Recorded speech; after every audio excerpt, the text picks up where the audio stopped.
Hello hi, कैसे आप सभी लोग। मैं देवेंद्र अग्रवाल। दोस्तों, आज मेरे पास एक Realme का 7i फ़ोन है और ये फ़ोन बेसिकली 0.60 ले रहा है। इसमें CPU और इसका जो UFS है वो पूरा तरीके से रिवॉल्व है।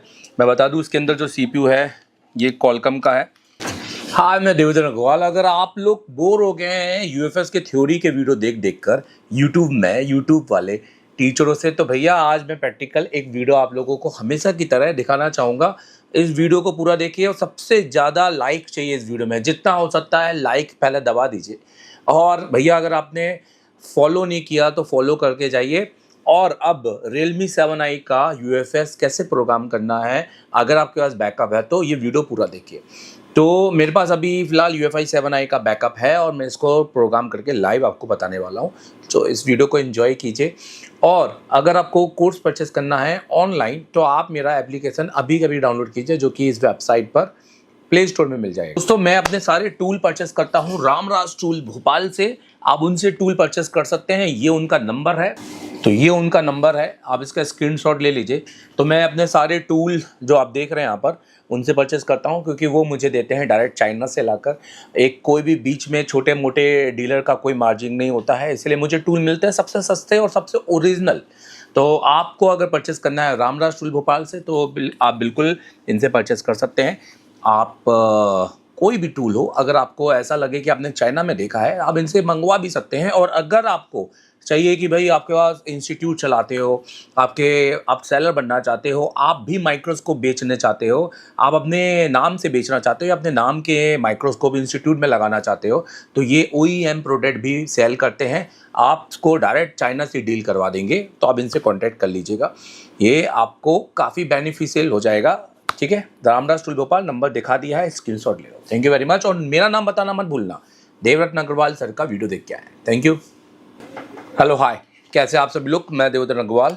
दोस्तों, आज मेरे पास एक Realme का 7i फ़ोन है और ये फ़ोन बेसिकली 0.60 ले रहा है। इसमें CPU और इसका जो UFS है वो पूरा तरीके से रिवॉल्व है। मैं बता दूं, इसके अंदर जो CPU है ये Qualcomm का है और ये देख सकते हैं आप। इसके अंदर जो CPU है ये Qualcomm का है और जो UFS है ये माइक्रोन का है। और पोर्ट बना रहा है, फ्लैश कर रहे हैं तो फ्लैश नहीं हो रहा है, तो हम इसको UFS निकालते हैं और इसको देखते हैं प्रोग्राम करके फ्लैश 64 से। और मे बी इस प्रोग्रामिंग से आप इसका नॉलेज ले सकते हैं इस वीडियो से। और अगर आप फ्लैश 64 चलाते हैं तो ये वीडियो आपके लिए काफ़ी फ़ायदेमंद होगा। तो इसी तरह की रिपेयरिंग और समझने के लिए आप हमारे चैनल को सबसे पहले तो सब्सक्राइब कर लीजिए, क्योंकि हम अपने चैनल पे लाइव रिपेयरिंग के बहुत सारे वीडियो और आपको सिखाने के लेवल के वीडियो डालते हैं, ना कि सिर्फ फ़ोन चालू करने के, जिसमें आपको ट्रेन कर सकें।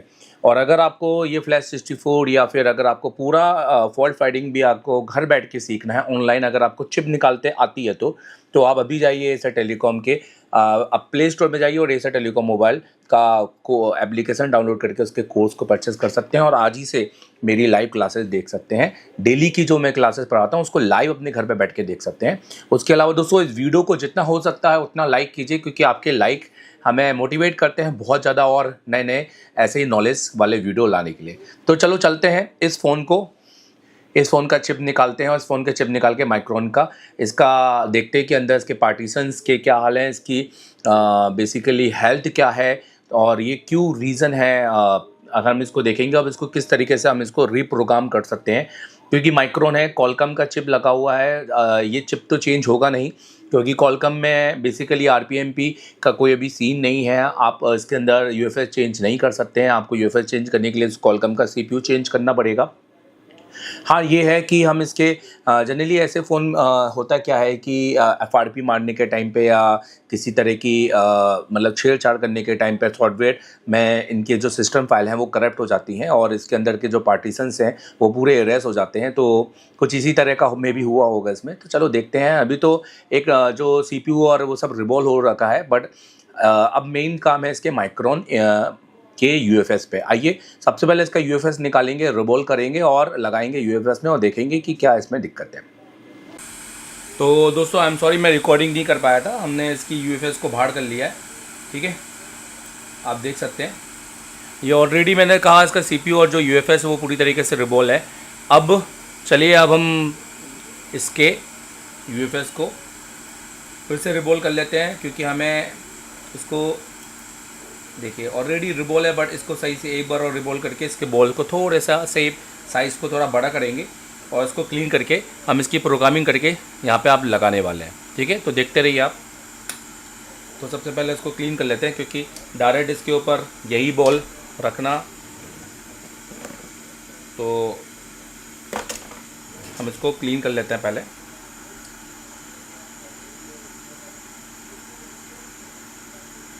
ये UFS 254 BJ254 के पैड है। BJ254 के पैड में ये रैम का एरिया है, जहाँ पे अभी मैं डीसोल्डिंग कर रहा हूँ। ये भी रैम का एरिया है, ये आपका UFS का एरिया है। ठीक है,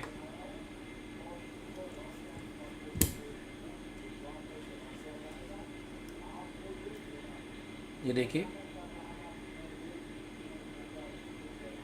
तो UFS का हमने जो PCB पे पैड है वो तो क्लीन कर लिया है। अब हमें सिर्फ इसका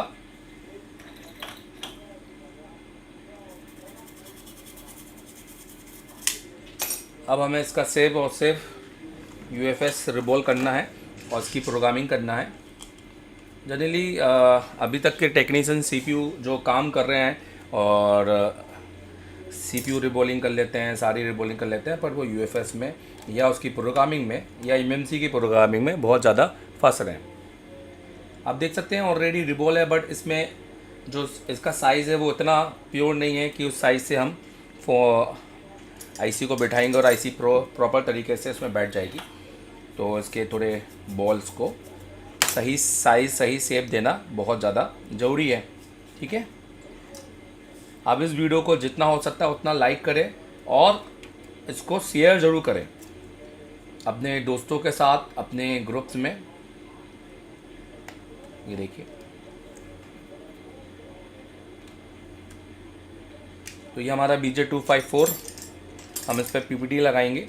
PPT ऑलरेडी पहले ही से ही हमारे पास तैयार था, क्योंकि इससे पहले भी हम एक फ़ोन पे काम कर रहे थे। ठीक है, बॉल ऑलरेडी बने हुए हैं, तो इसलिए PPT पूरी तरीके से अंदर जाएगा नहीं, तो आपको बॉलों के थोड़े से पार्ट दिखाई देंगे तो चलेगा। ठीक है, आपको दोनों साइड में इस तरह से रखना है और हीट देनी है बस।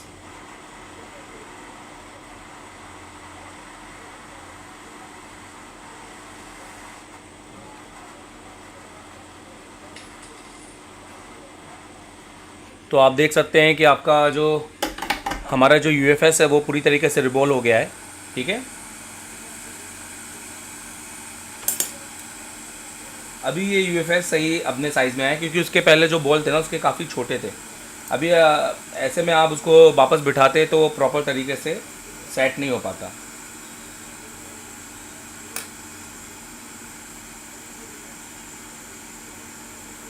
अब हमें इसको UFS में लगाएंगे अपने। हम इसको EasyJet से भी बना सकते हैं और इसको हम हमारे फ्लैश 64 से बना। तो इस बार जो वीडियो मैं आपको दिखा रहा हूँ वो फ्लैश 64 से है। मैंने फ्लैश 64 से ऑलरेडी बहुत सारे वीडियो डाले हुए हैं UFS से, वो भी लाइव। आप उनको भी जाकर देख के अपना नॉलेज वहाँ से भी निकाल सकते हैं पूरी तरीके से। ठीक है, तो ये हमारा IC रिबॉल हो चुका है।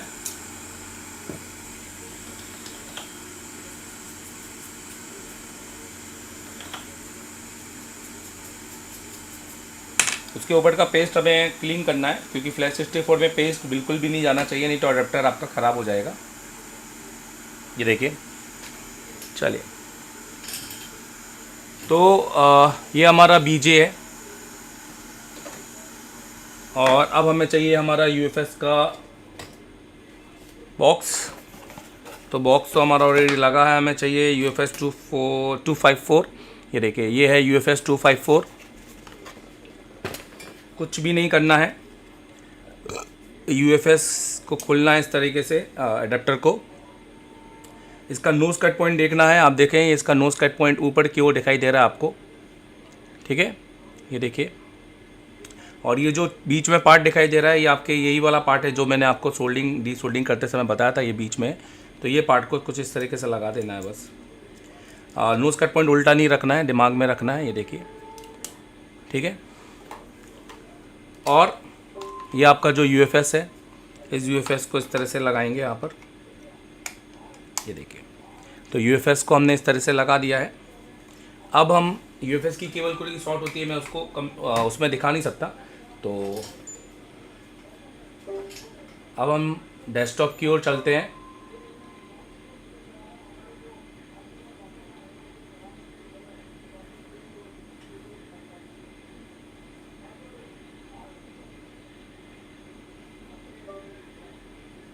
प्रोग्रामिंग के पार्ट में सबसे पहले हमें करना ये है कि हमें फ्लैश 64 को कनेक्ट करना है।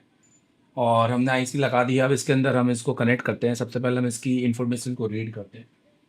और ओके, तो आप देख सकते हैं इसके अंदर पार्टीशंस नहीं है।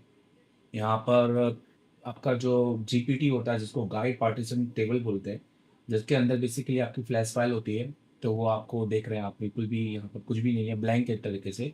बट आपका कॉन्फ़िगरेशन यहाँ पर सेट है, आपको डिस्क्रिप्टर यहाँ पर यूज़ करने की ज़रूरत नहीं है। और हमें यहाँ पर नोटिस ये करना है कि प्रोडक्ट नेम हमारा ओके है, मैन्युफैक्चर नेम माइक्रो दिखाई दे रहा है, टोटल कैपेसिटी 128 है, number of logic unit total 6 हैं, 6 आपके क्वालकॉम के होते हैं, और वर्जन आपका 2.1 है। मैन्युफैक्चरिंग डेट आपकी दिसंबर 2019 है, और बूट पार्टीशन लून ए है, और रेफरेंस क्लॉक जो कि क्वालकॉम का एक ही रहता है, और कॉन्फ़िगरेशन डिस्क्रिप्टर ये आपका नॉट लॉक है। तो अगर सबसे पहले आपको ये लॉक मिलता है रेड कलर का, तो आपको इसको अनलॉक करना होता है यहाँ पर, ठीक है। तो आप सबसे पहले इसको अनलॉक करेंगे। आपको करना कुछ नहीं है, यूएफएस में जाना है, एट्रीब्यूट में जाना है, और यहाँ पे कॉन्फ़िगर डिस्क्रिप्टर नॉट लॉक को सिंगल क्लिक करना है, तो ये लॉक हो जाएगा, अनलॉक हो जाएगा। बट अगर ये लॉक है तो पहले अनलॉक करके सारा काम करके फिर वापस आप उसको आखिरी में लॉक ही करना है आपको। हो सकता है मे बी आपको उसके बाद नहीं तो सीपीयू आपको रीड ना करे, मे बी। तो ये करना, ये प्रोसेस होता है, आप ये समझ लीजिए। अभी आप देखिए तो इसका जो अंदर फ्लैश फाइल होगी, फ्लैश फाइल जाएगी ही नहीं, क्योंकि इसके अंदर फ्लैश फाइल जाने का कोई रास्ता ही नहीं है। इसके अंदर कवर्ड बने ही नहीं है। एक अलमारी के अंदर कवर्ड होते हैं, जिसके अंदर आप फिर तब जाके आप उसमें कपड़े रखते हैं अलग अलग साइज के। वैसे ही हमें सबसे पहले इसके अंदर कवर्ड क्रिएट करने पड़ेंगे, तब जाकर तो वो अपने साइज के हिसाब से वो अपनी अलमारी में आपका कपड़े जाएंगे, ठीक है। तो इसके लिए आप दो तरीके यूज़ कर सकते हैं। आप इसको फ्लैश फाइल से भी कर सकते हैं, हम इसकी फ्लैश फाइल भी यहाँ से डाउनलोड कर सकते हैं। देखिए हमने ऑलरेडी खोल कर रखी हुई है RMX 2107। RMX 2107 को अगर हम गूगल में करेंगे तो ये आपका Realme 7i आपको देखेगा, और इसकी फ्लैश फाइल आप गिव मी रोम से डाउनलोड कर सकते हैं, या आपको जो भी वेबसाइट लगे या आपको जो फ्री मिले आपको, उससे आप इसको डाउनलोड कर सकते हैं। हमारे पास इसका बैकअप भी है, क्योंकि मैंने इसका एक दफ़ा बैकअप ले लिया था फ़ोन का, तो हम इसके बैकअप का भी यूज़ कर सकते हैं, ठीक है। तो चलिए इसके बैकअप का यूज़ करते हैं और इसको प्रोग्राम करते हैं। अगर आपके पास फ्लैश फाइल है तो फ्लैश फाइल से आप इसकी जीपीटी को पहले क्रिएट करेंगे, और जीपीटी क्रिएट करने के बाद आप इजीली उसको पूरी फुल फाइल फ्लैश करके, जिसमें रॉ प्रोग्राम अनस्पेस्ड करके फाइल होगा, उसको आप डाल के आप इसको पूरी तरीके से फ्लैश करके अपने फ़ोन को चालू कर सकते हैं। तो आप देखिए, सबसे पहले मैं इसकी और इन्फॉर्मेशन आपको बताना चाहूँगा। तो यहाँ पर आप यूएफएस हेल्थ देख सकते हैं, जो कि एकदम इसका नॉर्मल है, और ये इसका लून 1 का साइज़ है, जो कि 128 जीबी इसका टोटल होना चाहिए, पर सिस्टम और कुछ इसके इंटरनली स्पेस को हटा दो तो 116 है, 117 ले लो। लून 1 का आप इसमें बूट इनेबल, मतलब लून 1 जो है इसको मेन लोगो पर लेके आ रहा है, जो 8 एमबी है। लून 2, लून 1 आपका बूट ए, बूट बी होता है, जिसका साइज़ सेम होता है, ठीक है। लून 3 और लून 4, लून 5, इसमें आपके क्रिटिकल्स, आपके आईएनआई, ये सारी फाइलें स्टोर होती हैं। आरपीएमपी की इसका बना हुआ है, 16 एमबी की फाइल है। काउंटर इसमें दिख रहे हैं, जो कि कॉलकॉम का मोबाइल है, जो कि हमारे लिए बहुत इंपॉर्टेंट है। माइक्रोन का ये यूएफएस रहने वाला है, जो कि यहाँ पर आपको दिखाई दे रहा है, और इसके अंदर वर्जन है 2.1 आपका यूएफएस है, ठीक है, माइक्रोन का। ओके, और तो ये इसकी कनेक्टिविटी यहाँ पर दिखाई दे रही है। तो सबसे पहले हमें ये करना है, हम इसके, हमारे पास जो इसका बैकअप है, हम उस बैकअप को इसमें अपलोड करेंगे। आप बैकअप को दो तरीके से कर सकते हैं। अगर आप आपके पास में बैकअप आपको गूगल में मिल जाता है फ्री में, तो उसको डाउनलोड कर लीजिए पहले, नहीं तो आपको कोई सर्वर पेड मिलता है तो आप उसको परचेस करके कर सकते हैं, नहीं तो किसी फ़ोन से रीड करके कर सकते हैं, नहीं तो हम इसको फ्लैश फाइल से भी बना सकते हैं विदाउट बैकअप, क्योंकि फ्लैश 64 काफ़ी ईजी है, एकदम यूज़र फ्रेंडली है, बच्चों के जैसे समझिए। ठीक है, तो आपको करना यह है कि हम सबसे पहले लून जीरो में जाएंगे और यहाँ पर अपना मॉडल सेलेक्ट करेंगे और ये मॉडल लून जीरो का हम यहाँ पर दे देंगे। ठीक है, लून वन में जाएंगे, लून वन का दे देंगे, लून टू में जाएंगे, लून टू में दे देंगे। आपको गलती से भी कुछ भी गलत लून पे कोई फाइल नहीं चलानी है, नहीं तो आपका फ़ोन चालू नहीं होगा। लून थ्री में जाएंगे,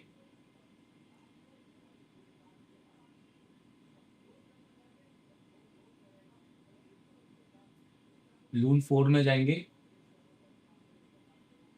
ये देखिए पूरी फ्लैश फाइल आपकी फोर में है एक तरह से। लून फाइव में जाएंगे तो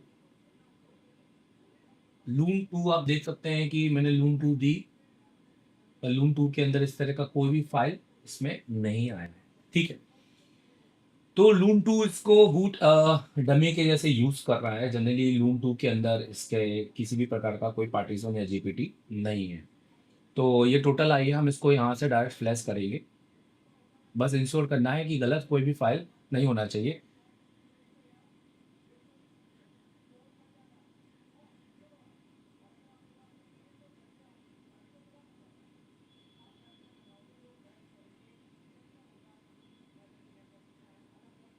चलिए, हम यहाँ से इसको राइट करेंगे, राइट।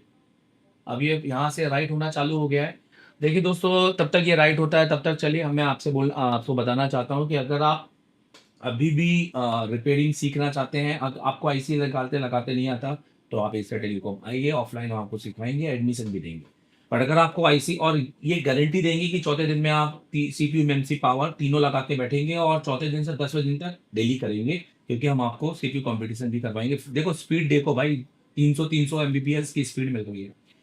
सेकेंड थिंग ये कि ये तो 1 मिनट में हो जाएगा, कि अगर आपको ये सब काम आता है, आप मेरा ऑनलाइन कोर्स परचेस कर सकते हैं। आप सबसे पहले गूगल के प्ले स्टोर में जाइए और ये एप्लीकेशन दिखाई देगा, इसको आप अभी इंस्टॉल कर लीजिए और यहाँ जाकर आप अपने हिसाब से, आपको सिर्फ फॉल्ट फाइंडिंग करना है या कंप्लीट कोर्स चाहिए या आपको सिर्फ सॉफ्टवेयर चाहिए जिसके अंदर आपको फ्लैश 64 सब मिल जाएगा। तो टोटल 74 वीडियो उसमें डाले हुए हैं, एकदम शुरुआत से फाइलों की एक्सप्लेनिंग की है, आपको फंडामेंटल आपका क्लियर हो जाएगा। तो आप देख सकते हैं कि 1 मिनट से भी कम इसने फ्लैशिंग यहाँ पर कर दी है। अब हम इसको कनेक्ट करेंगे, क्योंकि हमारे पास बैकअप था इसलिए ये हमारे लिए काफ़ी आसान हो गया है। अगर हमारे पास बैकअप नहीं होता तो हम इसको फ्लैश फाइल से करते। आप देख सकते हैं कि यहाँ पे अब हमारा पार्टीशंस हमें दिखाई दे रहा है। अब रही बात, ये जो एरर आ रहा है, इस एरर को आप इग्नोर भी कर सकते हैं। आप देखिए इसके अंदर एफआरपी अभी भी एक्टिव दिखाई दे रहा है। हम यहाँ से, अगर आपको एरर्स हटाना है तो एमबीआर को क्लिक कर सकते हैं, आप जीपीटी सॉरी जीपी एमबीआर को क्लिक कर सकते हैं। तो आपकी जो सेकेंडरी बैकअप का पार्टीशन है, ये इस तरह से उसकी डमी इमेज बना देता है, क्योंकि देखो उसकी ज़रूरत तो है ही नहीं, मैं सच बताऊं, क्योंकि already primary backup, primary GPT आपके में है। अगर प्राइमरी जीपीटी का एरर आता तो फिर दिक्कत होती। ठीक है, बैकअप जीपीटी में कोई ज़रूरी नहीं है कि उसको एरर को क्लियर करना है। तो ये समझ लो, एफआरपी एक्टिव है, तो एफआरपी को हम यहाँ से हटा सकते हैं इस तरीके से, फॉर्मेट एफआरपी। तो ये हमारा एफआरपी भी यहाँ से, इस टाइम पे बस हमारा फ़ोन, हमने एफआरपी भी हटाया है। तो अब आप देख सकते हैं, हम अब इसको फिर से पूरी तरीके से देखेंगे कि कैसे जो अभी फ्लैश 64 ने अपने नए नए अपडेट दे रहा है, काफ़ी बढ़िया अपडेट है और मेरे हिसाब से आपको सीखना चाहिए। और मैं ये, आप मुझसे पूछेंगे कौन सा बेस्ट है, तो देखो फ्लैश 64 होना बहुत ज़्यादा ज़रूरी है, क्योंकि उसकी कनेक्टिव स्पीड बहुत अच्छी है, फीचर्स बहुत नए हैं। बट आपको अगर कनेक्टिविटी चाहिए तो जेटेक भी आपको छोड़ना नहीं है। ठीक है, तो भैया एक बार पूरा देख लें कि यहाँ पर कॉन्फ़िगरेशन डिस्क्रिप्टर जो कि नॉट लॉक है वो ओके है, ये सब कुछ ओके है, मतलब सब सेम है, और हमारी फाइल भी पूरी तरीके से यहाँ पर वापस आ गई है, दिखाई दे रहा है आपको। अब हमें सिर्फ नहीं, अब हमें चिप को डालना है और चिप को डाल के अब हम नॉर्मली इसको लगाएंगे और देखेंगे कि क्या हमारा फ़ोन ऑन होता है कि नहीं।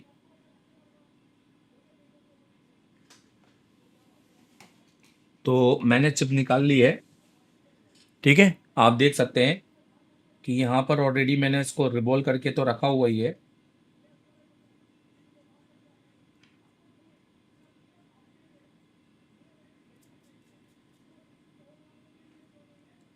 दिख रहा है आपको? अब हम बोर्ड में लगा देते हैं।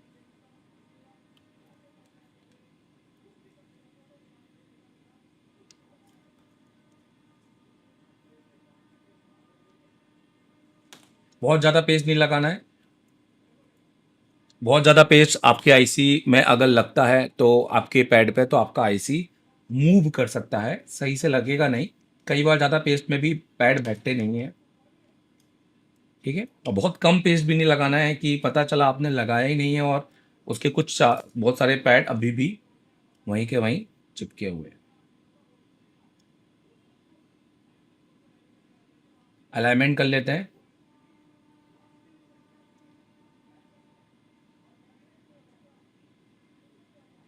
ठीक है, अगर लगता है कि अलाइनमेंट सही है तो फिर अब आपको हीट देनी चाहिए, जो कि पहले हम कम हीट देंगे।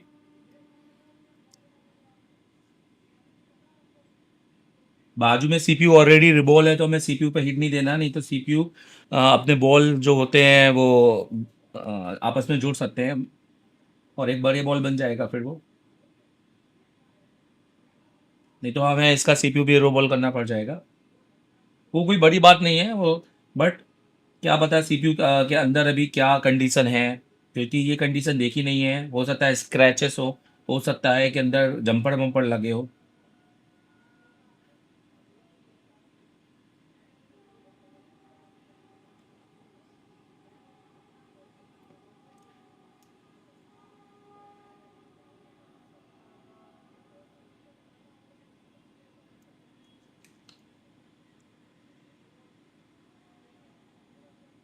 अब हम वेट करेंगे। अभी मेरा जो हीट है वो काफ़ी कम है, तो मैं थोड़ा टाइम लूँगा।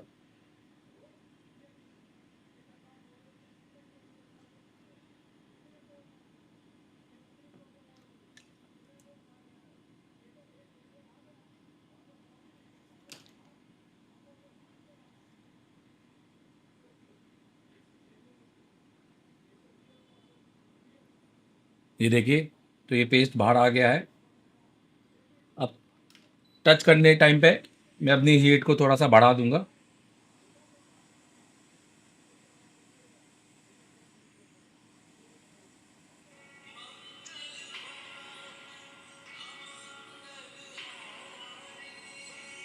तो हमने इसको प्रॉपर तरीके से लगा दिया है।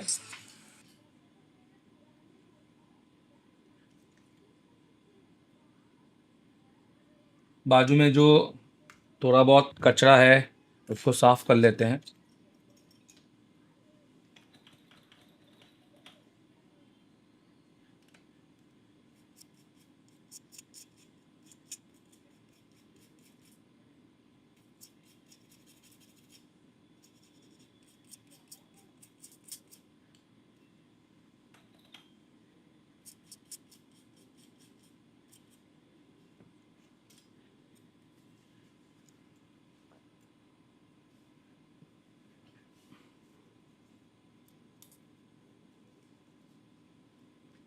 चलिए देखते हैं अब।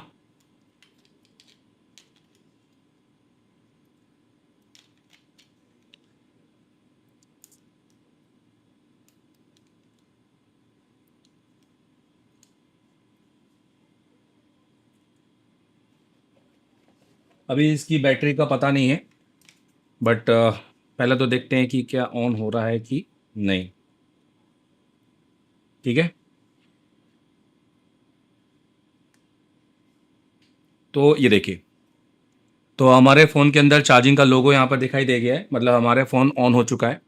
ठीक है, तो आप देखें कि हमने सेट की आपके सामने एकदम लाइव प्रोग्रामिंग की है, जिसमें ये देखिए, अब मैं सेट को ऑन करता हूँ।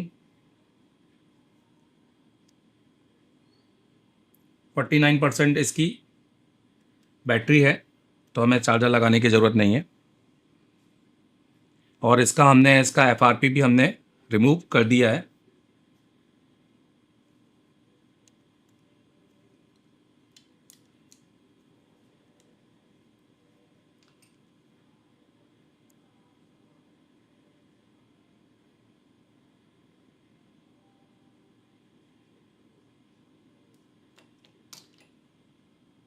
ओके, इसका जो पावर की का है मैं आपको दिखा दूं, 1 मिनट। पावर की का थोड़ा मसला है, ये आप देख सकते हैं। पावर की पर बेसिकली एक एंटीना निकल गया है इसके। कोई नहीं, ये एंटीना हम लगा देते हैं, किसी दूसरे बोर्ड से निकाल के हमें लगाना होगा। ये किसी पुराने टेक्नीशियन से निकल गया होगा।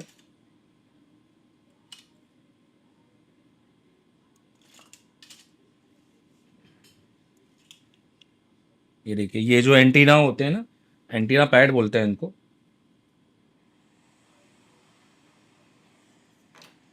ये मैंने पहले इस फ़ोन को आई डायग्नोस किया था, तब ये देखा था।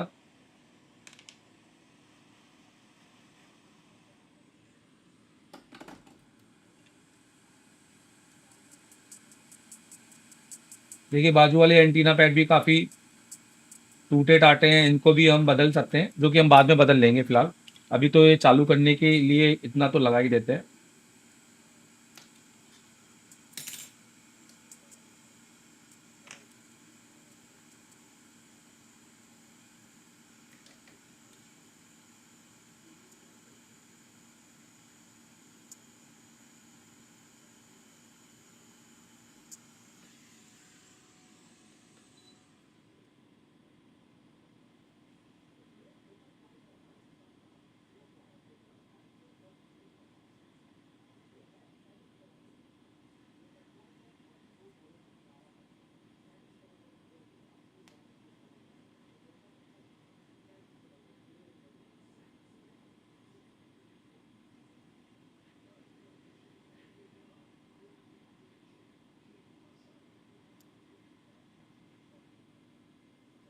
ठीक है, फिलहाल तो हमने इसको लगा दिया है।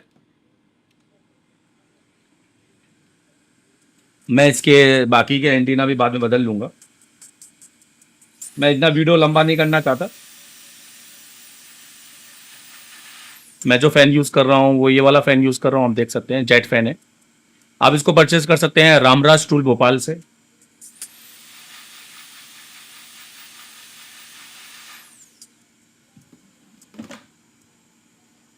तो चलिए देखते हैं।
सर ये वीवो का मोबाइल है, हम्म, इसका मुझे सर्किट समझ में नहीं आता। बहुत तो सरल है, क्या सर्किट समझ नहीं आता? सर इसमें मुझे बैटरी का एरर तो पता चल जाता है, पर टेम्परेचर का एरर समझ में नहीं आता। तो चलो, आप भी होंगे कि आपको भी शायद वीवो में ये दिक्कत जाती होगी। आइए मैं आपको उसका सर्किट समझाता हूँ। इधर आइए।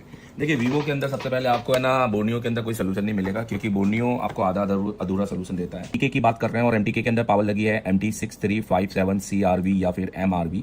तो हम बात करेंगे इसकी। तो आपको पावर आईसी के अंदर समझना है कि इसके अंदर है ना, 2 इंपॉर्टेंट पैड होते हैं। एक पैड है R13 और एक पैड है R9। R13 के अंदर आपका सप्लाई होता है बैट ऑन, और R9 के अंदर होता है टी रेफरेंस। ठीक है, क्योंकि जनरली इसके कनेक्टर पे आपको सिर्फ 3 लाइनें मिलती हैं, एक प्लस, एक माइनस और एक आईडी। तो आप यहाँ कंफ्यूज होते हैं कि यार टेम्परेचर किधर रहता है। तो मैं बताना चाहूँगा, बैट ऑन की लाइन से बाहर एक रजिस्टर निकलता है इस तरीके से, और ये रजिस्टर के बाद एक और रजिस्टर होता है, और वो जाता है आपके बैटरी के B2B कनेक्टर पे, और B2B कनेक्टर पे यहाँ पे सप्लाई बन जाती है आपकी बैट ऑन। ठीक है, ये रजिस्टर आपका 1K का होता है, और ये रजिस्टर आपका 1K से 300K तक का हो सकता है। अब टेम्परेचर से ये सप्लाई निकल निकलती है जिसको पुल अप सर्किट बोलते हैं, और जो इस लाइन पर वोल्टेज देती है और जिस पर 1.8 वोल्टेज आपको देखने को मिलेगा। और जब आप आईसी थोड़ा ऊपर करेंगे तो ये वोल्टेज भी थोड़ा बढ़ सकता है, बट अभी 1.8 वोल्टेज देखने को मिलेगा। चलिए, जिस पे आपको 100 के तो देखिए हमने सेट को कहने का मतलब है यहाँ पर पूरी तरीके से बैटरी होती है ऑन कर लिया है। वोल्टेज आता है, क्योंकि देखिए यही वोल्टेज रिटर्न होकर वापस जा रहा है। और कनेक्टर के थ्रू जब आप सब बोर्ड बात करेंगे तो एक रजिस्टर लगा होगा, ये रजिस्टर आपका एनटीसी रजिस्टर होगा जो कि 100K का होगा। तो इसी तरीके से कुछ लग जाता है ये आपका R1 और ये लग जाता है आपका R2 और ये बन जाता है एक सर्किट। और जैसे ही आप ये कनेक्टर लगा लेते हैं तो ये 1.8 बन जाता है 0.9, क्योंकि यहाँ पर आपका कैलकुलेशन है R1 + R2 वाला जो फॉर्मुला है, जो आपके डिवाइडर का फॉर्मुला होता है वो लग जाता है। आप सभी लोग को वो फॉर्मुला पता है, नहीं पता तो आप जाइए और उसको चेक कीजिए। अब इसमें सबसे इंपॉर्टेंट ये है कि ये रजिस्टर का लगा होना, आप इस रजिस्टर को जंपर मार सकते हैं, इस रजिस्टर को भी जंपर मार सकते हैं, बट ये रजिस्टर और ये रजिस्टर लगा होना जरूरी है। जब तक बैट ऑन आपका 0.9 वोल्टेज सेंस नहीं करेगा तब तक आपका जो टेम्परेचर का एरर है वो निकलेगा नहीं। हाँ दोस्तों, मेरा नाम देवरत्न अग्रवाल है और आप देख रहे हैं एसर टेलीकॉम, और अब आई होप कि आपका टेम्परेचर का एरर भी निकल जाएगा। पर मैं आपसे ऑनलाइन काम सीखना चाहता हूँ तो वो कैसे कर सकता हूँ? अगर आप ऑलरेडी इंस्टीट्यूट पढ़ चुके हैं पर अभी भी आप फॉल्ट फाइंडिंग में फंस रहे हैं या आपने आईसो पर नॉलेज रखते हैं तो आप मेरे सबसे पहले तो प्ले स्टोर में जाइए, ये आप एप्लीकेशन डाउनलोड कीजिए। ये एप्लीकेशन इंस्टॉल करने के बाद में आप इसको अपने नंबर से रजिस्टर कीजिए। अगर आप किसी दूसरी कंट्री में हैं कोई भी, तो आप वहाँ पर ईमेल आईडी से इसको रजिस्टर कीजिए और इसका ओटीपी आपकी ईमेल आईडी पे आएगा। आपके सिलेक्टेड कोर्स है, अगर आपको सिर्फ फॉल्ट फाइंडिंग का या हार्डवेयर का काम सीखना है तो आप ये वाला कोर्स परचेज कीजिए। अगर आपको सिर्फ सॉफ्टवेयर, एमएमसी, जेटेक, यूएफएस या फ्लैश 64 पे काम सीखना है तो आप ये वाला कोर्स भी परचेज कर सकते हैं। और अगर आपको दोनों कॉम्बो सीखना है तो आप ये कंप्लीट कोर्स परचेज कर सकते हैं। ये हमारा एक वीडियोग्राफिक्स कोर्स है, वीडियो कोर्स है। ये कोई ऐसा कोर्स नहीं है जिसमें मैं रात के 8 बजे आऊंगा 1 घंटे की क्लास दूंगा, क्योंकि ये मच्छी बाजार वाले कोर्स मुझे पढ़ाने में कोई मजा नहीं है। आप मुझे पूरा देखिए, आपको ऐसा लगेगा जैसे आप एसर टेलीकॉम में आके लाइव बैठे हुए हैं बट अपने शॉप पर। तो पूरे 7 से 8 घंटे की क्लासेस मेरी वहाँ पे आपको देखने को मिलेंगी, प्लस सिर्फ 1 महीने की नहीं, पुराने आपके हमारे जो बैचेस हैं उनकी, और आने वाले 11 जब से आप कोर्स परचेज करेंगे आने वाले 11 अगले मंथ में जो हम पढ़ाएंगे अपनी बैच को, वो भी आप वहाँ पे देखेंगे, जो कि प्री रिकॉर्डेड वहाँ पर स्टोर हो जाएंगी। तो आप अभी जाइए और उसको परचेज कीजिए। देखो, जैसे आप एप्लीकेशन में जाते हो ना तो आपको कंटेंट मिलता है। कंटेंट के अंदर आप अगर पूरा कोर्स लेते हो ना ऑनलाइन तो आप हार्डवेयर, सॉफ्टवेयर, एमएमसी, यूएफएस सबकी क्लास मिलती है। और जैसे कि मैंने बताया कि अगले 11 महीने तक का अपडेट होगा, मतलब हर महीने की क्लास इसमें डलेगी। हार्डवेयर की पहले बात करते हैं तो यहाँ पे देखो, जैसे एडवांस कंपोनेंट है, कैसी क्लास होती है बता देता हूँ। जैसे 28 जनवरी की क्लास है जिसमें मैंने रजिस्टर पढ़ा है, तो यहाँ से देखो बिल्कुल शुरू से क्लास इसमें थ्योरी भी रहती है और प्रैक्टिकल भी रहता है। जो टेस्टिंग है वो, क्योंकि ऑनलाइन की क्लास में प्रैक्टिकल बिल्कुल नहीं होता, मेरी क्लास में प्रैक्टिकल भी होगा, क्योंकि इसमें मैंने चेक भी किया है। हर चीज बताइए कि क्या सही है क्या नहीं है। तो इसका तो कोई भी यूज नहीं है हमारे फोन के अंदर, क्योंकि मतलब आपको लगेगा कि आप क्लास के अंदर बैठे हो, ठीक है। और प्लस टेस्टिंग के साथ में ये पूरा की पूरा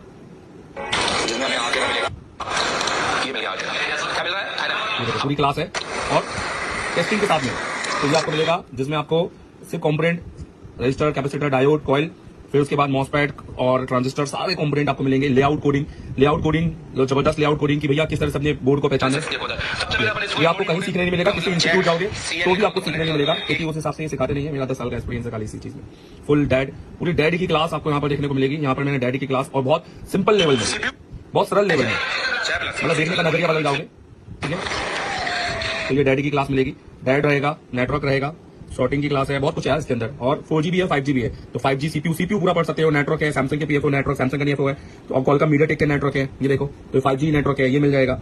और इसमें बहुत सारी चीजें, बैटरी की क्लास हो गई आपकी, 5G battery, 8 volt dual battery, charging हो गया, 5G चार्जिंग हो गया, सैमसंग चार्जिंग हो गया, ऑडियो सप्लाई सब है इसके अंदर, माइक हो गया, हेडफोन सिम हो गया, कैमरा हो गया, एलडीओ डिस्प्ले, एमओएलईडी सर्किट हो गया, टच हो गया, वाईफाई, डीसी बूट चुके हैं, सैमसंग S20 के सर्किट हो गए, एमएमसी डुअल डेकर के कुछ आपको वीडियो इसमें डाले हुए हैं, तो आपको उससे नॉलेज मिल सकता है। और डीएसओ हो गया यहाँ पर। तो ये तो हो गया आपका हार्डवेयर का, ठीक है। और इसके साथ अब आपने सॉफ्टवेयर की क्लास में भी आपको मिलेगा MediaTek, iPhone, high silicon, Qualcomm, Samsung, spectrum. तो इसमें हमारे जो टीचर है वो दुर्गेश सर है, दुर्गेश है हमारे टीचर। तो मतलब काम ये सवाल करिए और बताइएगा कहाँ पे है। तो बिल्कुल बच्चों से काम करवाते हैं इसमें हम। तो ये आपको मिल जाएगा सॉफ्टवेयर की बेसिक भी आपका क्लियर हो जाएगा। प्लस एमएमसी, जैसे सीपीयू चेंज हो गए, एमएमसी चेंज हो गए, तो ये सब कुछ इसमें अंदर डाला हुआ है। डे 1 डे 2 ये पूरे वीडियो आपको यहाँ पे मिलेंगे टॉपिक है एमएमसी के, ठीक है। आप देखेंगे कि हमारा एसएलसी का परसेंटेज ओके है, पर ठीक है। तो इवन एमएमसी नहीं है, एमएमसी के साथ यूएफएस भी है, तो ये सब कुछ मिलेगा। पर ये सब वीडियो कोर्सेस है, इसमें कोई व्हाट्सअप या आगे कोई ऐसा सपोर्ट नहीं है, कोई क्लास में आने का कोई प्रोविजन नहीं है। आप इसको देखिए और इसको देख देख के सीख सकते हैं, और बहुत हद तक क्लियर होगा, क्योंकि बिल्कुल सिंपल वे में है। Thank you.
देखिए, तो हमारा फ़ोन ऑन हो चुका है पूरी तरीके से, तो हम इसको आगे बूट अप कर लेंगे, ठीक है। आई होप कि आपको ये समझ में आ गया हो और ये वीडियो आप लोग के नॉलेज के लिए बना है। Thank you very much.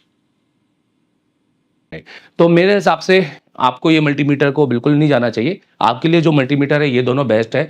एक DT 17 है जो कि मैंने अपने सारे इंस्टीट्यूट के जितने भी जो स्टूडेंट हैं हम उनको यही प्रोवाइड कराते हैं और हम अपने बच्चों को भी बोलते हैं कि भैया आप जाइए और आपको DT 17 परचेस कीजिए। मैं आपको एक बार क्लास का रिव्यू देना चाहूँगा एक सिनेमैटिक शॉट से। तो आप देखिएगा कि जो हमने क्लास में दिया है अपने स्टूडेंट को वो इंडिया फर्स्ट एक एडवांस टेक लैब है जिसके अंदर आप जस्टिफिकेशन करें कि भैया मैं जीरो से आया और मैंने क्या सीखा है। क्योंकि दोस्तों हमें आपको अपडेट में एक रियल एडवांस देना है, ना कि खाली अपने नाम के आगे एडवांस लिख देना है। हमें वाकई एडवांस को प्रूव करना है कि हमने एडवांस दिया है कि नहीं दिया है।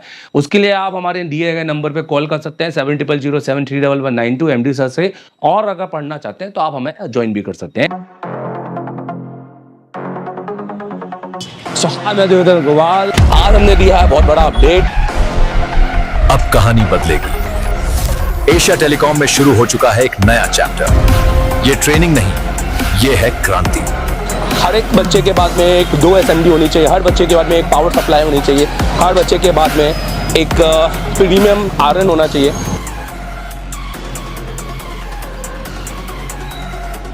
देश का एकमात्र इंस्टीट्यूट एशिया टेलीकॉम, जिसे डायरेक्ट चाइना की कंपनी ने कोलैब किया है। कराते हैं एंड्रॉइड पे केबल काम, यह आईफोन के लिए नहीं है, तो आप आईफोन के लिए बिल्कुल भी आप ये वीडियो को स्किप कर सकते हैं। एंड्रॉइड दोस्तों सबसे पहले तो हमारा काम है, हम इस कोर्स को बोलते हैं CPU मास्टर। ये ऑल इन वन कोर्स है। ये कोई ऐसा नहीं है कि आपने सॉफ्टवेयर पढ़ना है तो सॉफ्टवेयर पढ़ा देंगे, MMC पढ़ना है तो MMC पढ़ा देंगे। ये ऑल इन वन कोर्स है। अगर आपको ऑल इन वन पढ़ना है, एक फीस में सब कुछ, जिसमें आपको रहना खाना वोट सब कुछ हो, और आपके साथ जाकर 11 महीने का अपडेट भी, जिसका हम एक थोड़ा सा नॉमिनल चार्ज लेते हैं, और वो भी क्यों, वो हम इसको आपको बताएंगे वीडियो के एंड में, आप देखिएगा जरूर। दोस्तों इस कोर्स को हम कहते हैं CPU मास्टर कोर्स, क्योंकि हमें CPU मास्टर, आप देखेंगे ये एशिया टेलीकॉम का है कंप्लीट एंड्रॉइड कोर्स और मास्टर एंड्रॉइड कोर्स। ये हमारे ऑनलाइन कोर्सेस है, आप इनको भी ले सकते हैं, मैं इनकी डिटेलिंग भी करूंगा। CPU मास्टर कोर्स होता है, हमें बच्चों को CPU का मास्टर बनाना है एंड स्किल।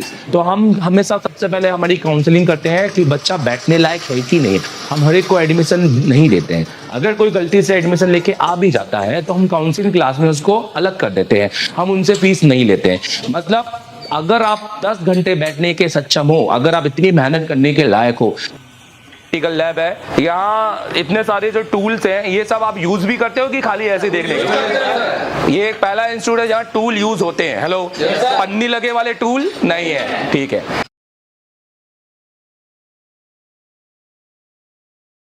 शॉप पे बैठे हैं और मुझसे पढ़ रहे हैं और क्लास में बैठकर, तो बिना एशिया टेलीकॉम आए आप ये कर सकते हैं, एप्लीकेशन डाउनलोड कर लो। और रहा इस वीडियो का, तो ये वीडियो तो सिर्फ वो ही देख पाएंगे जो एप्लीकेशन जिन्होंने लिया है। तो ये वीडियो तो मैंने एप्लीकेशन के अंदर डाल दिया है, तो जाके उस एप्लीकेशन में देख लो। इसमें मैं अभी इसको JTEC से किया है, अभी इसके बाद मैं इसको फ्लैश 64 से भी करूंगा, और इसके बाद फिर इसमें और भी बहुत सारे मोबाइल आएंगे आगे, जिसको मैं पूरा लाइव करके दिखाऊंगा। तो जो जितना भी पढ़ाया है वो सारे स्टूडेंट को तो मिलते रहेगा कंटेंट, तो ये हमारे लिए एक अच्छी बात है। अगर आपको चाहिए तो जाके इंस्टॉल कर लो एप्लीकेशन। सर मैं ICU का काम जानता हूँ, इसके लिए मैं दूसरे इंस्टीट्यूट भी गया था, पर वहां पर जाकर मुझे वो मिला नहीं। पर मैं आपसे ऑनलाइन काम सीखना चाहता हूँ, तो वो कैसे कर सकता हूँ? अगर आप ऑलरेडी इंस्टीट्यूट पढ़ चुके हैं पर अभी भी आप फुल फैडी में फंस रहे हैं, या आपने ICU पर नॉलेज रखते हैं, तो आप मेरे सबसे पहले तो प्ले स्टोर में जाइए, ये आप एप्लीकेशन डाउनलोड कीजिए। ये एप्लीकेशन इंस्टॉल करने के बाद में आप इसको अपने नंबर से रजिस्टर कीजिए। अगर आप किसी दूसरी कंट्री में हैं कोई भी, तो आप वहां पर ईमेल आईडी से इसको रजिस्टर कीजिए और इसका OTP आपकी ईमेल आईडी पे आएगा। आपके सिलेक्टेड कोर्स है, अगर आपको सिर्फ फुल फैडिंग का या हार्डवेयर का काम सीखना है तो आप ये वाला कोर्स परचेज कीजिए। अगर आपको सिर्फ सॉफ्टवेयर, MMC, JTEC, UFS या फ्लैश 64 पे काम सीखना है तो आप ये वाला कोर्स भी परचेज कर सकते हैं। और अगर आपको दोनों कॉम्बो सीखना है तो आप ये कंप्लीट कोर्स परचेज कर सकते हैं। ये हमारा एक वीडियोग्राफिक्स कोर्स है, तो वीडियो कोर्स है, ये कोई ऐसा कोर्स नहीं है जिसमें मैं रात के 8 बजे आऊंगा 1 घंटे की क्लास दूंगा, क्योंकि ये मच्छी बाजार वाले कोर्स मुझे पढ़ाने में कोई मजा नहीं है। आप मुझे पूरा देखिए, आपको ऐसा लगेगा जैसे आप एशिया टेलीकॉम में आके लाइव बैठे हुए हैं, बट अपने शॉप पर। तो पूरे 7 से 8 घंटे की क्लासेस मेरी यहाँ पे आपको देखने को मिलेंगी, प्लस सिर्फ 1 महीने की नहीं, पुराने आपके हमारे जो बैचेस हैं उनकी, और आने वाले 11 जब से आप कोर्स परचेज करेंगे, आने वाले 11 अगले मंथ में जो हम पढ़ाएंगे अपनी बैच को, वो भी आप वहाँ पे देखेंगे, जो कि प्री रिकॉर्डेड वहां पर स्टोर हो जाएगी। तो आप अभी जाइए और उसको परचेज कीजिए। देखो जैसे आप एप्लीकेशन में जाते हो ना तो आपको कंटेंट मिलता है। कंटेंट के अंदर आप अगर पूरा कोर्स लेते हो ना ऑनलाइन तो आप हार्डवेयर सॉफ्टवेयर एमएनसी यूएफएस सबकी क्लास मिलती है। और जैसे कि मैंने बताया कि अगले 11 महीने तक का अपडेट होगा, मतलब हर महीने की क्लास इसमें डलेगी। हार्डवेयर की पहले बात करते हैं। तो यहाँ पे देखो जैसे एडवांस कंपोनेंट है, कैसी क्लास होती है बता देता हूँ। जैसे 28 जनवरी की क्लास है जिसमें मैंने रजिस्टर पढ़ा है, तो यहाँ से ये देखो बिल्कुल शुरू की क्लास में थ्योरी भी रहती है और प्रैक्टिकल भी रहता है। जो टेस्टिंग है वो, क्योंकि ऑनलाइन की क्लास में प्रैक्टिकल बिल्कुल नहीं होता, मेरी क्लास में प्रैक्टिकल भी होगा क्योंकि इसमें मैंने चेक भी किया है। हर चीज बताइए कि क्या सही है क्या नहीं है। तो इसका तो कोई भी यूज नहीं है हमारे फोन के अंदर क्योंकि मिली ये देखो मतलब आपको लगेगा कि आप क्लास के अंदर बैठे हो, ठीक है। और प्लस टेस्टिंग के साथ में ये पूरा की पूरा ये देखो पूरी क्लास है और टेस्टिंग के साथ में तो ये आपको मिलेगा जिसमें आपको सिर्फ component register, capacitor, diode, coil, फिर उसके बाद मॉसफेट और ट्रांजिस्टर सारे कंपोनेंट आपको मिलेंगे। लेआउट कोडिंग जबरदस्त लेआउट कोडिंग की भैया किस तरह से अपने बोर्ड को पहचाना है, ये आपको कहीं सीखने नहीं मिलेगा। किसी इंस्टीट्यूट जाओगे तो भी आपको सीखने नहीं मिलेगा क्योंकि उस हिसाब से ये सिखाते नहीं है। मेरा 10 साल का एक्सपीरियंस है खाली इसी चीज में।